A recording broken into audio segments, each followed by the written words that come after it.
పిల్లల్ని దయచేసి డిమాండ్ వైపుకు పరిగెత్తించకండర్రా. ఐటీకి డిమాండ్ ఉంది, దానికి డిమాండ్ ఉంది, దీనికి డిమాండ్ ఉంది అని పిల్లల్ని డిమాండ్ వైపుకు పరిగెత్తిస్తూ అమెరికా వెళ్ళి చదువుకోండి, అక్కడ డబ్బులు వస్తాయి, ఇక్కడ డబ్బులు వస్తాయి, పిల్లల్ని నలిపివేయకండి. పిల్లలు నలగడానికి కాదు ఉన్నది, పిల్లలు వెలగడానికి ఉన్నారు తప్ప నలగడానికి కాదు.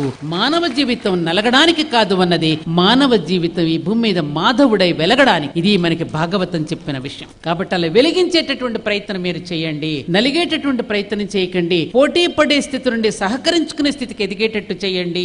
హక్కుల కోసం పోరాడే స్థితి నుండి బాధ్యతలను గుర్తించి వర్తించే స్థితికి ఆలోచింప చేయండి.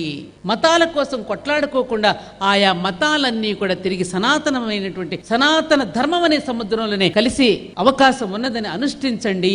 కులాల కోసం కొట్లాడుకోకుండా ఆ కులాలలో ఉన్న సౌకర్యాన్ని వినియోగించుకోండి అని చెప్పి ఏదైతే మన పెద్దలు మనకి చెప్పారో ఆ పెద్దల బాటలో నడవడానికి మనం ప్రయత్నం చేయాలి.